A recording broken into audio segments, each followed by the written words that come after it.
Picture this. It is the dead of winter, 1900. We are standing on the frozen edge of the St. Lawrence River, that massive, jagged scar of water separating New York from Ontario. The wind here doesn't just blow, it screams. It tears across the ice with a ferocity that can freeze a man's breath inside his lungs before he can even exhale. It is a desolate, beautiful, terrifying void of white and gray. And out there, in the middle of this frozen expanse, on a tiny, isolated speck of granite, something impossible is rising, a castle. But calling Boldt Castle a castle feels like a drastic understatement. It feels like calling the Titanic a boat. We are looking at a structure that defies the very laws of logic and geography, rising 6 stories into the biting air. A Rhineland fortress dropped onto a North American rock. 120 rooms. Let that number sink in for a moment. 120 rooms. To put that in perspective, the average American home in 1900 was perhaps 3 or 4 rooms total. A kitchen, a parlor, maybe 2 bedrooms if you were lucky. An entire family lived their whole lives in 800 square feet. But out here, on the water, one man was building a residence with 120 rooms. You could sleep in a different bedroom every single night for weeks and never see the same ceiling twice. There are tunnels, actual underground tunnels dug through the solid granite bedrock to connect the buildings, so the servants wouldn't have to mar the landscape with their presence. A powerhouse, not a shed with a generator, but a medieval-style fortress with a clock tower and underwater cables designed solely to generate electricity for the main house. A yacht house that was taller than most city apartment buildings. And the location? This is the part that truly staggers the mind. The Vanderbilts built Biltmore in the mountains, yes. Difficult, but they had land. They had solid earth. The Astors built in Newport, easy access by rail and road. But this is an island, Hart Island, a mere 5 acres of rock surrounded by deep, treacherous, fast-moving water. Every single brick, every slab of marble, every steel beam, every bag of cement had to be floated out on barges, or in the winter hauled across the perilous ice by teams of horses who risked falling through with every step. The logistics are enough to give a modern engineer a migraine. In 1900, it was nothing short of miraculous. It was an act of sheer, unadulterated will. Who does this? Who looks at a tiny, inaccessible island in the middle of a freezing river and says, "Yes, I will build a palace here that rivals the kings of Europe"? To understand the castle, you have to ignore the stone for a moment. You have to ignore the turrets and the grand staircases and the terracotta roof tiles imported from Italy. You have to look at the man, because Boldt Castle isn't just a building. It is a biography written in granite. It is the physical manifestation of the American dream pushed to its absolute breaking point. George C. Boldt. The name might not ring a bell today, not in the way Rockefeller or Carnegie does. But in 1900, George Boldt was a titan. He was the most famous hotelier in the entire world. He was the man who taught America what luxury meant. But he wasn't born a titan. Far from it. George was born in Prussia in 1851. Like millions of others, he looked across the Atlantic and saw promise. He emigrated to the United States as a teenager, arriving with little more than the clothes on his back and a heavy accent. He didn't start in a boardroom. He didn't start with a trust fund. He started in a kitchen. Picture a hot, steaming, chaotic New York City kitchen in the 1860s. The clattering of pans, the shouting of chefs, the smell of grease and coal smoke. That was George Boldt's world. He was a dishwasher, a lowly, invisible pair of hands scrubbing the plates of the wealthy. But George had something the other dishwashers didn't. He had a vision, and he had a relentless, almost frightening drive for perfection. He watched, he learned, he saw how the wealthy ate, how they drank, how they wanted to be treated. He moved from the scullery to the dining room, from busboy to waiter, from waiter to manager. His rise was meteoric. It was the kind of ascent that novelists write about, but rarely happens in real life. By the time he was in his 40s, the former dishwasher was the proprietor of the Waldorf Astoria in New York City. And let's pause on that for a second. The Waldorf Astoria. Today, we have luxury hotel chains everywhere. But the Waldorf, in the Gilded Age, the Waldorf was the center of the universe. It was where the 400, the absolute crème de la crème of society, gathered to see and be seen. It was the first hotel to offer room service, the first to have electricity on every floor, the first to have ensuite bathrooms for every room. George Boldt didn't just run it, he invented the modern concept of hospitality. The customer is always right. That was Boldt. The velvet rope to create exclusivity. That was Boldt. He was a genius of service. He knew that the American tycoon didn't just want a bed. He wanted to feel like a king. So George Boldt, the Prussian dishwasher, became the prince of hospitality. He walked among the Vanderbilts and the Morgans. He knew their secrets. He knew how they liked their eggs. He knew which wine they preferred with their oysters. He accumulated a fortune that was staggering, millions upon millions of dollars. But there was a difference, a crucial difference. The Vanderbilts were building empires of steel and rail. They were conquering the earth. George Boldt was in the business of serving them.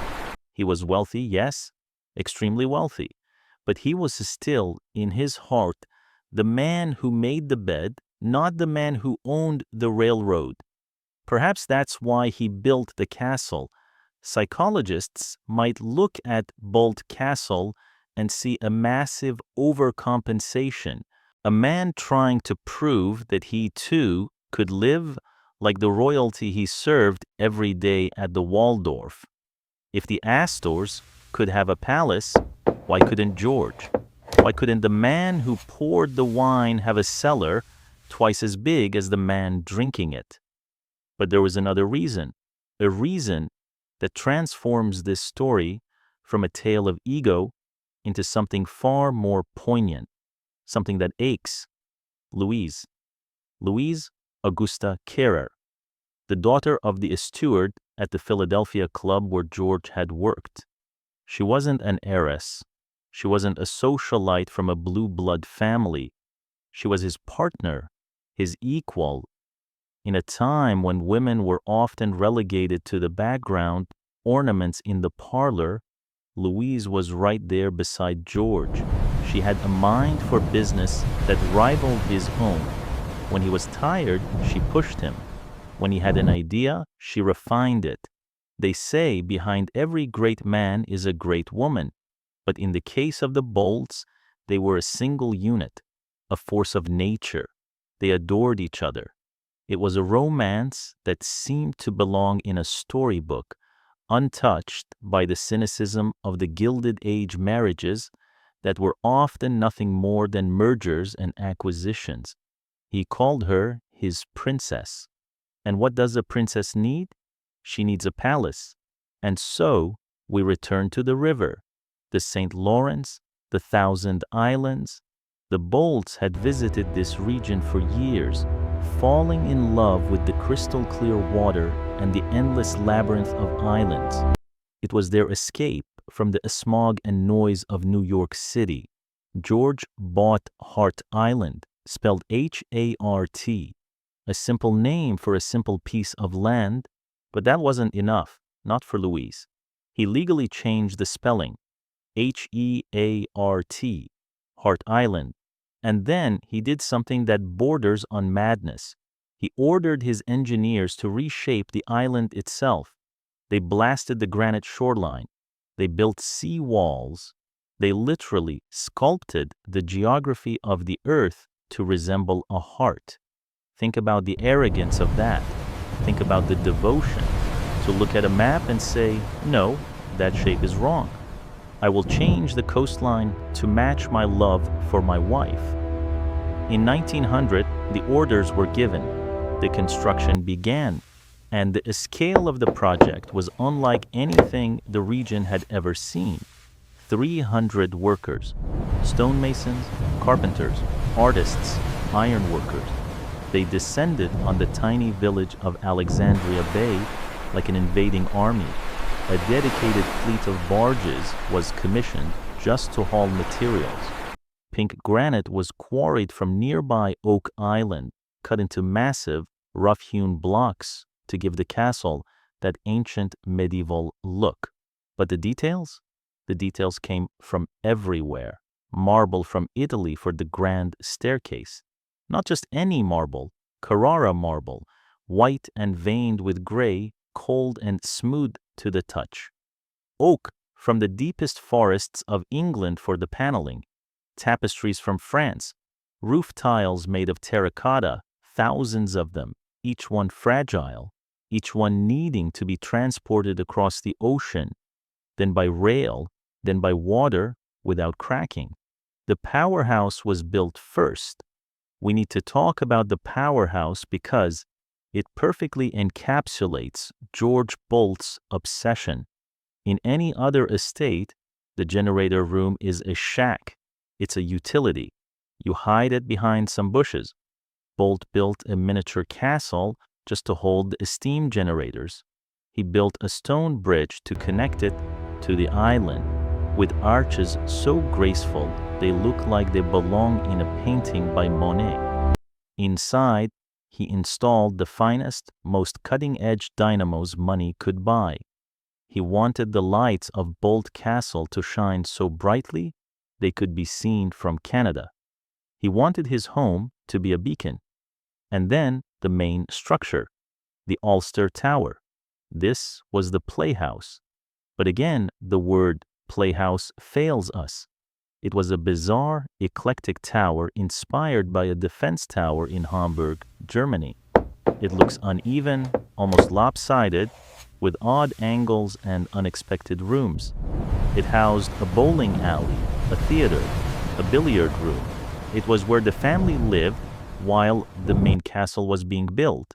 It was eccentric, it was weird, it was George Boldt having fun, flexing his architectural muscles, building a fantasy world where the rules of symmetry didn't apply, but the main castle, that was serious business. The grand hallway alone designed to crush you with its opulence. A stained glass dome, 3 stories up, filtering the light into purple and gold. A fireplace so large you could stand inside it. And at the bottom of the grand staircase, 2 massive elk heads staring down at visitors with glass eyes. Boldt was creating a stage set. He was the master showman of the Waldorf, and this was his private theater. He planned to entertain the world here. He imagined the boats of the Vanderbilts and the Astors pulling up to his stone archway, a water gate inspired by Venice, and the stepping onto his island. He imagined them looking up at his 6-story tower and realizing that the former dishwasher had surpassed them all. The cost? There was no budget, literally. George Boldt told his architects, build it, send me the bill. Millions of dollars flowed out of the Waldorf's coffers and into the St. Lawrence River. In today's money, we are talking about tens of millions, perhaps hundreds of millions of dollars, pouring into a remote island that was frozen solid for 4 months of the year. The construction site was a symphony of chaos. The ringing of hammers against steel, The shouting of foremen, the hiss of steam engines hoisting blocks of stone. For 4 years, the silence of the Thousand Islands was shattered by the sound of George Boldt's ambition. By 1903, the shell was complete. The roof was on. The chimneys were rising like sentinels. The heart of the castle was beginning to beat. Crate after crate of furniture arrived, paintings, statues, fine china with the Boldt crest. It was almost ready. The dream was solidifying. You could touch it. You could walk through the halls and hear the echo of your own footsteps on the marble floors. George would walk these halls, imagining Louise descending that grand staircase, dressed in silk, the lady of the manor, the queen of his heart. He had planned to give it to her on Valentine's Day, 1904, the ultimate gift, a monument to their love that would stand for 1,000 years, a testament that said, "I started with nothing, but for you, I have built everything." But history, as we know, has a cruel sense of humor. It builds us up only to tear us down. It lets us dream of castles in the air only to remind us that we are made of dust. January 1904. The castle is 95% complete. The workers are putting the final touches on the woodwork. The crates of tapestries are being unpacked. The winter air is cold, just like it is now. The river is frozen. And then a telegram arrives at the island. It is a thin, flimsy piece of paper, yellowed, typed in stark black ink. It was carried across the ice by a messenger, his breath steaming in the cold air. The foreman, a man named Peacock, takes the telegram. He opens it. He reads the words. And in that moment, the hammers stop. The saws go silent. The shouting dies down. The silence that followed wasn't just the absence of noise, it was the death of a dream. The telegram contained a command from George Boldt, a command that was impossible to understand, yet impossible to ignore, a command that would freeze the castle in time, leaving it as a hollow stone shell on the edge of the water. But to understand what that telegram said and the tragedy that precipitated it, we have to leave the island. We have to go back to the city.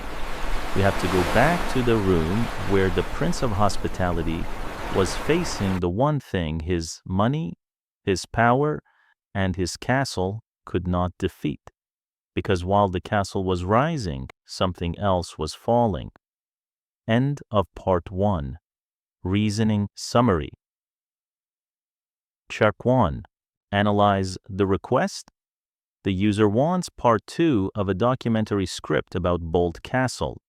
Key constraints are mimic the provided style, punchy, rhetorical, numbers-focused, dramatic, a strict length, approx. 10,000 characters, and a specific content coverage, construction details, interior luxury, the tragic death of Louise Boldt, the stop work telegram, and the abandonment. 2. Deconstruct the style. The reference text uses short sentences. Picture this. Direct address to the audience, let that sink in, and comparisons to modern wealth. It emphasizes specific numbers, rooms, square footage, costs, and sensory details. I will replicate this rhythm using high drama and deep dive elaboration on every minor detail. 3. Outline, Part 2. Introduction, the cacophony of construction in 1903, the sheer scale of the workforce, 300 men. The logistics, building on an island, the struggle against the St. Lawrence River. The features, deep dive into the Ulster Tower, the powerhouse and the main castle interiors, ballroom, stained glass, elevators. The motivation, George's devotion to Louise, the intended Valentine's Day gift. The turning point, shift to NYC, the fragility of Louise's health. The climax, January 1904, the telegram. Stop all work. The aftermath, the immediate silence, tools left in place, the freezing of time. 4. Drafting, expansion strategy. To hit the character count, I will not just list features, but describe the process of creating them. I won't just say stained glass. I'll describe the light, the lead, the glass selection. I won't just say abandoned. I'll describe the specific dust settling on specific unopened crates. 5. Refinement. Ensure the transition from the noise of construction to the silence of abandonment is stark and emotional. Listen closely. Can you hear it? If you were standing on the banks of the St. Lawrence River in the summer of 1903, you wouldn't hear birds. You wouldn't hear the gentle lapping of waves against the granite shore. You wouldn't hear the wind whistling through the pines. You would hear a war zone, a war of construction, a cacophony of ambition, the sound of 300 hammers striking a stone at the exact same moment. 300 men. Let that number settle in your mind. On a tiny island, roughly 5 acres in size, George Boldt had assembled a literal army. Not an army of soldiers, but an army of artisans, stonemasons, woodcarvers, plasterers, engineers, men with hands like leather and minds like architects. They weren't local handymen patching a roof. These were the elite, the absolute masters of their trade, imported from the old world, brought in by the trainload to Alexandria Bay, and ferried across the water to execute a vision that bordered on madness. They worked shifts, morning, noon, night. The island didn't sleep. It couldn't afford to. The deadline was immovable. Valentine's Day, 1904. That was the target. The greatest Valentine in history was on a countdown, and the clock was ticking louder than the steam engines powering the cranes. Imagine the logistics. Just pause and think about the sheer physical impossibility of what they were doing. This isn't building a mansion on Fifth Avenue. If you build in New York City, you have roads. You have rail lines dropping steel at your doorstep. You have a stability. Here, every single brick, every bag of cement, every massive slab of granite had to be floated. It had to be wrestled from the mainland, placed onto barges, and navigated through the currents of the St. Lawrence River. And not just raw materials. We are talking about delicate things.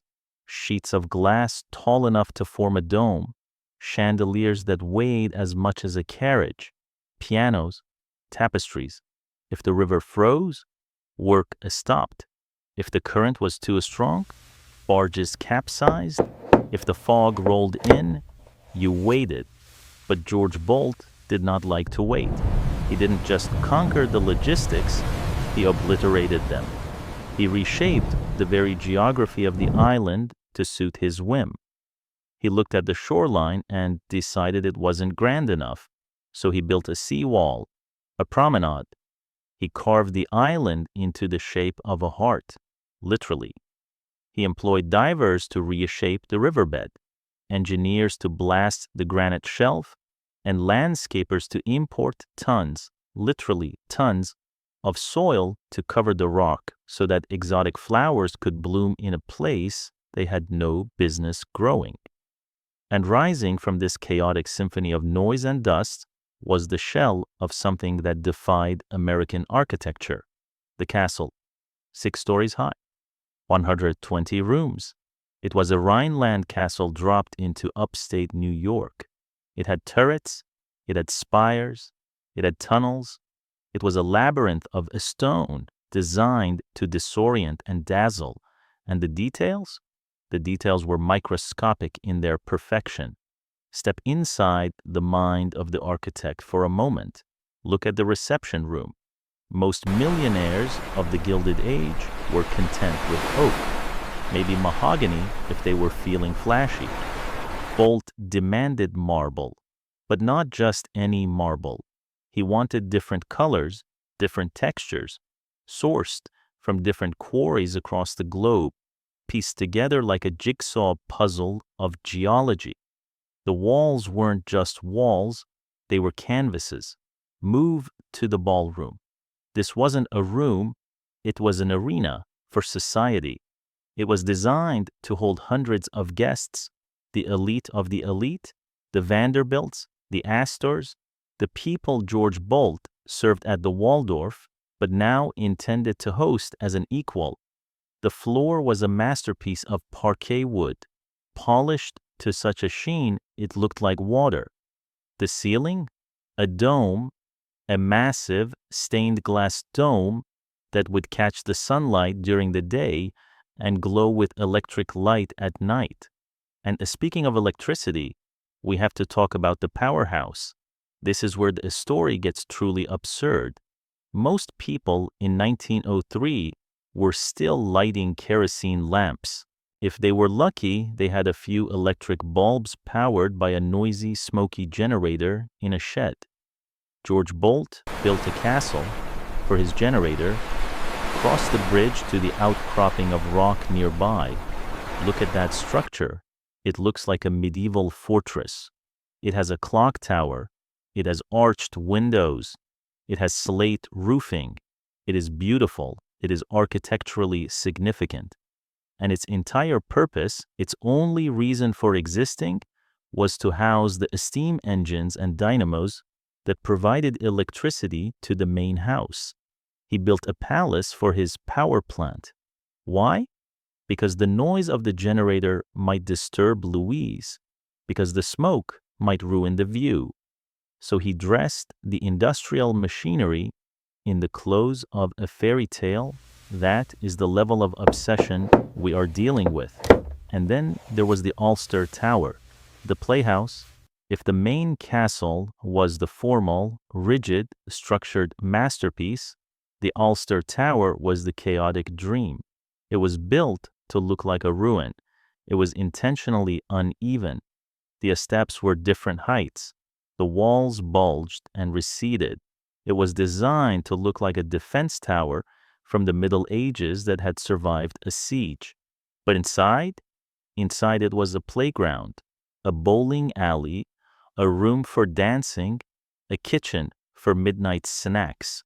It was a place for the children, for laughter, for the unstructured moments of joy that George Boldt desperately wanted to capture for his family. By late 1903, the dream was coalescing into reality. The roof was on, the windows were being installed, the elevators, yes, elevators, a rare luxury even in the finest hotels, were being fitted into their shafts. The grand staircase, a sweeping curve of marble and wrought iron, was ready for its railing.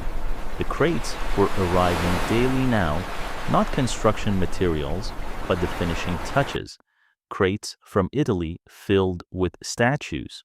Crates from France filled with tapestries woven specifically for these walls. Crates from the Orient filled with ceramics. The castle was breathing. It was almost alive. You could feel the anticipation in the air. The workers knew they were part of something historic. They weren't just building a summer home, they were building a legend. They worked faster as the snow began to fall. The river began to freeze, the ice creeping in from the edges, turning the St. Lawrence into a sheet of white. But inside the castle, the fires were lit. The work continued. The hammering didn't stop. George Boldt was in New York City, managing the Waldorf Astoria, overseeing his empire, but his heart was on the island. Every telegram he received from the foreman was a progress report. The tiling is complete in the pool. The oak paneling is installed in the library. The tunnel to the yacht house is secure. It was the pinnacle of his life. He had come to America with nothing. He had washed dishes. He had scraped and saved and served. And now he was the king of the 1,000 islands. He was building a palace for his queen, Louise. Louise. We have to talk about Louise, because without her, this is just a pile of rocks.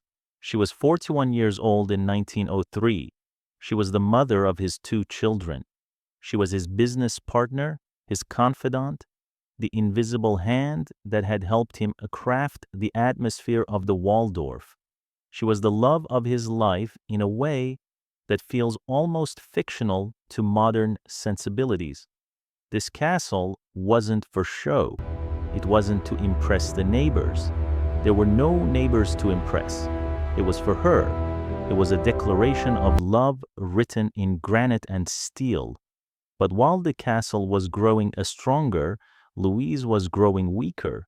It started subtly, a shortness of breath, a fatigue that wouldn't go away. The doctors in New York were consulted, the best physicians money could buy, men who treated presidents and kings. They came to the Boldt apartment. They listened to her heart. They murmured in hushed tones, "Heart failure." In 1904, those words were a death sentence. There were no bypass surgeries. There were no pacemakers. There was only rest and hope, and usually grief. George Boldt, the man who could move mountains, the man who could reshape islands, the man who could command an army of workers, found himself paralyzed. He could buy marble from Italy, but he couldn't buy time. He could build a fortress, but he couldn't build a wall high enough to keep death out. January 1904, the dead of winter. The St. Lawrence River is a frozen wasteland in January. The ice is feet thick. The wind howls across the desolate expanse, cutting through layers of wool and fur. The island was isolated, cut off from the world except for the telegraph wire. That thin copper wire was the only umbilical cord connecting Hart Island to New York City. On the island, the work was at a fever pitch. The interior woodwork was being polished. The final plaster moldings were being set. The workers were dreaming of the bonus they would receive when the job was done. They could practically see the finish line. They could imagine the grand party that would happen in a month. The lights blazing, the music playing, George and Louise Boldt stepping off their yacht to inaugurate their palace. And then the machine stopped. It didn't sputter. It didn't slow down. It crashed. A telegram arrived at the station in Alexandria Bay. It was ferried across the ice or tapped out directly to the island office. The exact method is lost to history, but the message is etched in a stone. It was from George Boldt. It did not ask for a status update. It did not change a specification for the ballroom. It contained a command that was incomprehensible. Stop all work, 3 words, or 4, depending on the version you read. Stop all work immediately. The foreman must have read it twice, 3 times. He must have thought it was a mistake. Stop? Now, when we are 90% done, when the crates of furniture are sitting on the dock, when the marble is ready to be laid. But then came the second sentence, the sentence that explained the impossible. Louise is dead. She had passed away in New York City. Her heart, the heart for which the island was named, had just stopped beating. She was gone. The queen was dead. And with her death, the dream evaporated. Imagine the scene on the island that morning. The foreman walks into the great hall. The sound of hammers echoes off the unfinished walls. Dust motes dance in the cold winter light. He raises his hand. He blows a whistle. Or perhaps he just speaks quietly to the man next to him, and the word spreads like a virus. Put it down. Put what down? The tool? Put it down. We're done. For the day? Forever. It sounds melodramatic, doesn't it? Like a movie script. But the forensic evidence is still there. If you go to the castle today, or at least before the modern restoration efforts began, you could see the truth of this moment. Workers literally dropped their tools. Trowels were left with mortar drying on them. Hammers were left on benches. They didn't pack up neatly. They didn't finish the wall they were working on. They stopped. The order was absolute. George Boldt was broken. He was shattered into more pieces than a dropped chandelier. He couldn't bear the thought of the castle. He couldn't bear the thought of finishing a monument to a future that would never happen. If she wasn't there to walk through the doors didn't need to exist. If she wasn't there to look out the stained glass windows, the light didn't matter. He fired everyone. 300 men suddenly unemployed. The army was disbanded. The silence that fell over Hart Island that afternoon must have been deafening. One moment, the roar of industry, the clang of metal on a stone, the shouts of men. The next moment, only the wind, the whistling of the wind through the glassless windows of the upper floors. George Boldt sent a final command regarding the materials, the expensive stuff, the silver, the china, the tapestries that were already there, leave them, or pack them away and leave them. The marble that was on the dock, leave it. The lumber, leave it. He never returned. Let me repeat that. George Boldt, the man who spent millions, the equivalent of tens of millions of dollars today, never set foot on Hart Island again. He didn't come back to inspect it. He didn't come back to sell it. He turned his back on the stone corpse of his love and walked away for 73 years. Think about that duration, 73 years. The castle sat there. The winter of 1904 turned into the spring, but no one came to plant the flowers. The summer came, but no yachts docked. The rain fell through the unfinished roof. The snow blew into the ballroom. Vandals came. Of course they came. They wrote their names on the walls. They broke the windows. They stole the lead from the stained glass. They stripped the copper from the roof. The elements waged a war of attrition against the structure. Water seeped into the granite, freeze, thaw, crack. The plaster crumbled. The grand staircase, exposed to the humidity, began to rust. The woodwork warped. It became a ghost story, a hulking gray skeleton looming out of the mist of the St. Lawrence River. Boaters would pass by and point. That's Boldt's folly, they would say. That's the tragic palace. It was a place of immense sadness, a monument not to success, but to sudden, irrevocable loss. In the Waldorf Astoria in New York, George Boldt continued his life. He continued to be a titan of industry. He continued to smile at guests, but he never spoke of the island.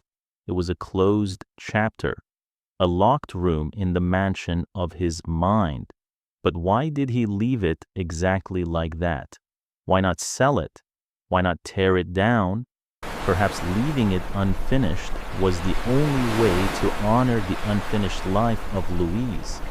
A completed castle would imply that life goes on.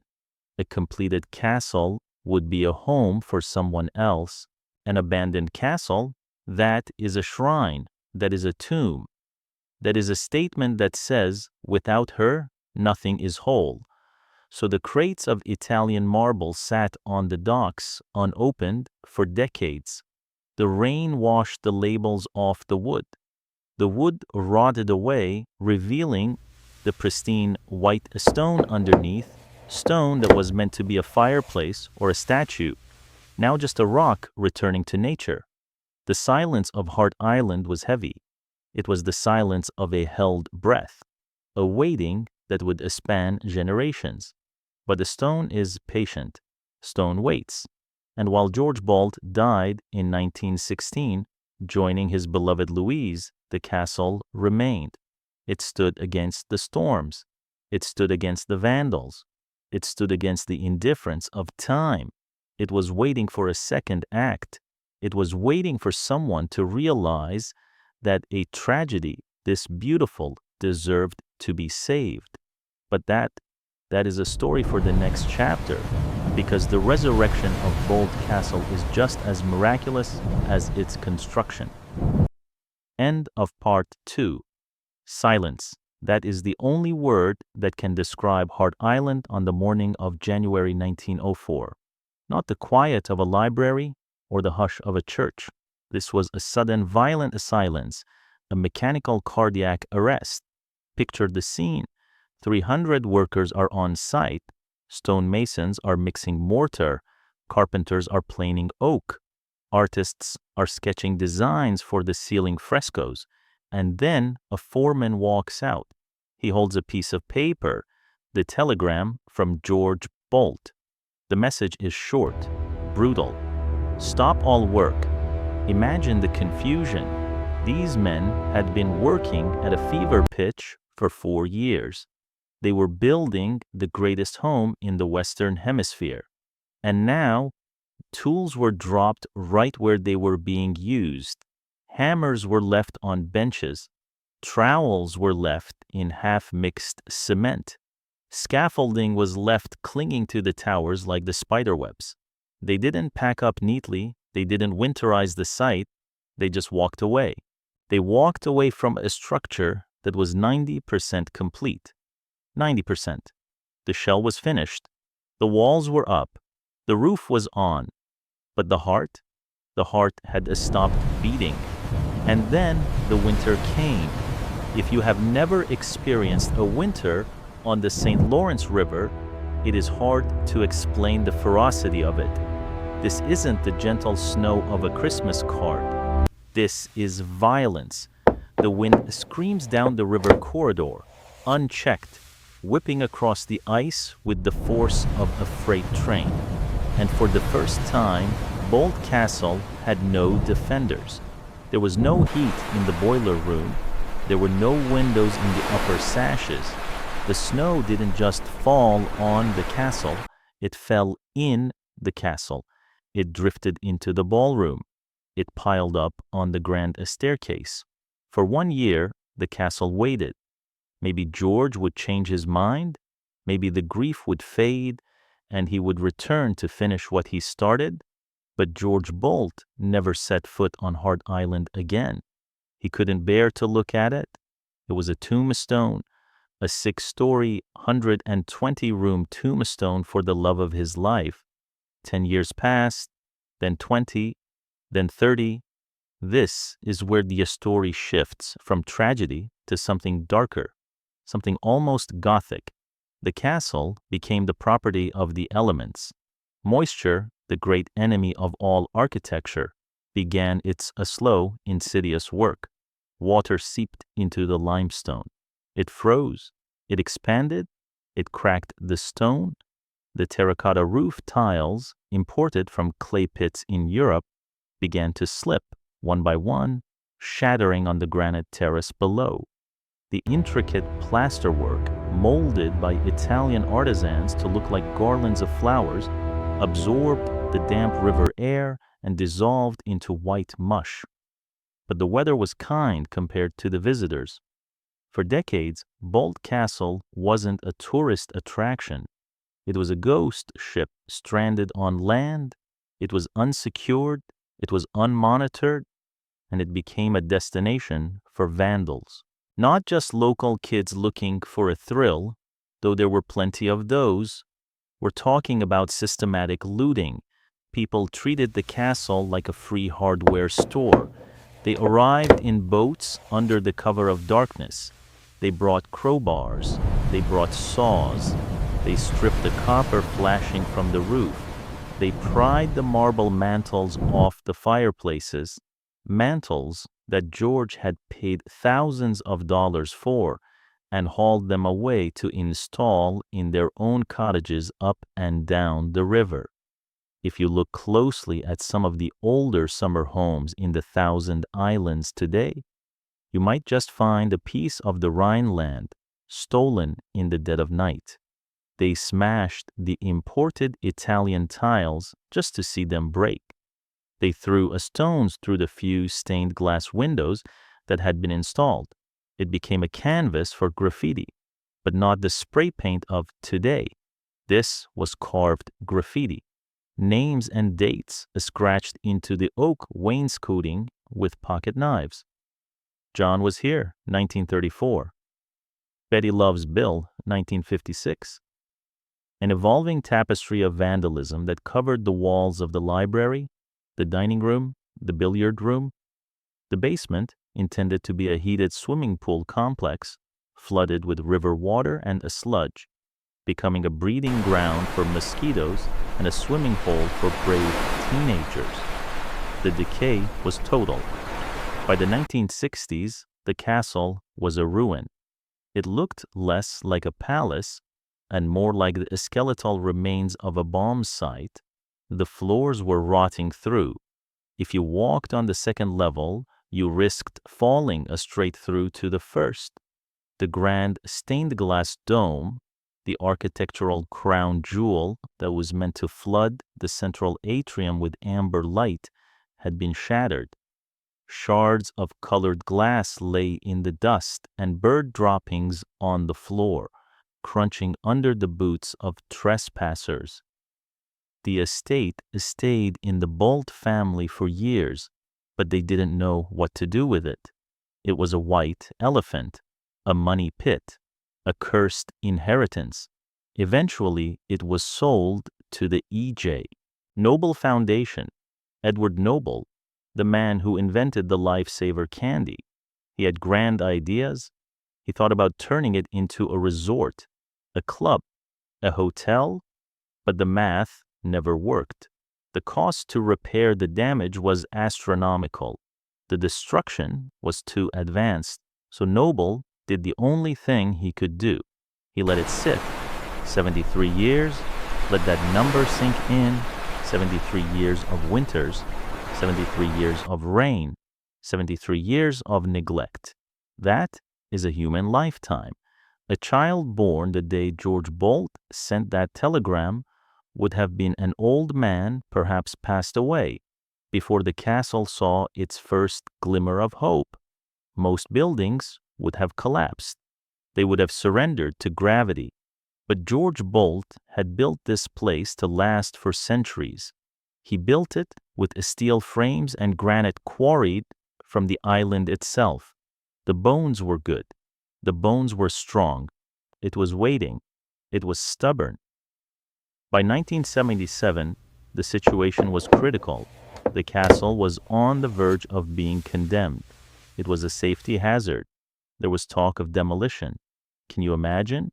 Dynamiting the American Rhineland, reducing the Thousand Islands' most iconic silhouette to a pile of rubble. It seemed inevitable. No private investor would touch it. The return on investment was non-existent. Enter the Thousand Islands Bridge Authority.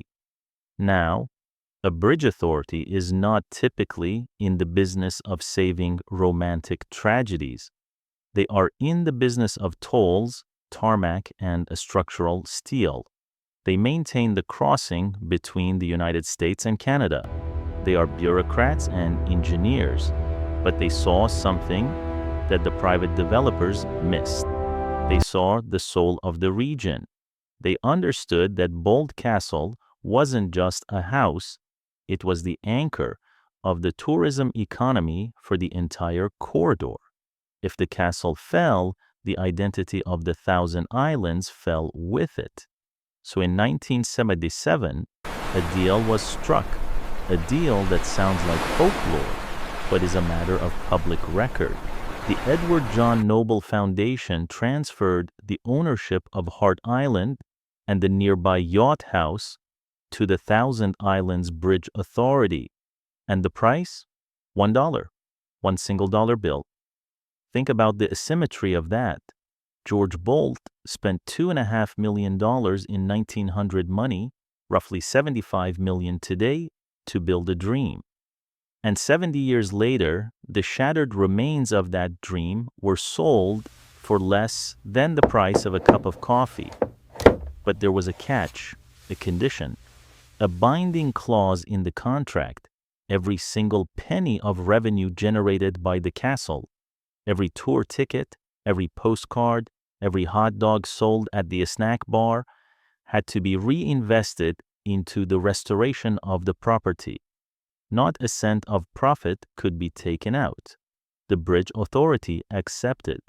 They took the keys to a ruin, and the awakening began. But here is where the story gets interesting. They made a very specific philosophical decision. They decided not to finish the castle. They would not complete it, as George Boldt would have in 1904. They wouldn't furnish the rooms with speculative furniture or invent a life that never happened. Instead, they chose a path of rehabilitation. The goal was to stabilize, to stop the bleeding, to freeze time. The work required was Herculean. The first step wasn't gold leaf or chandeliers, it was waterproofing. They had to stop the water. For the first time in 7 decades, the roof was sealed.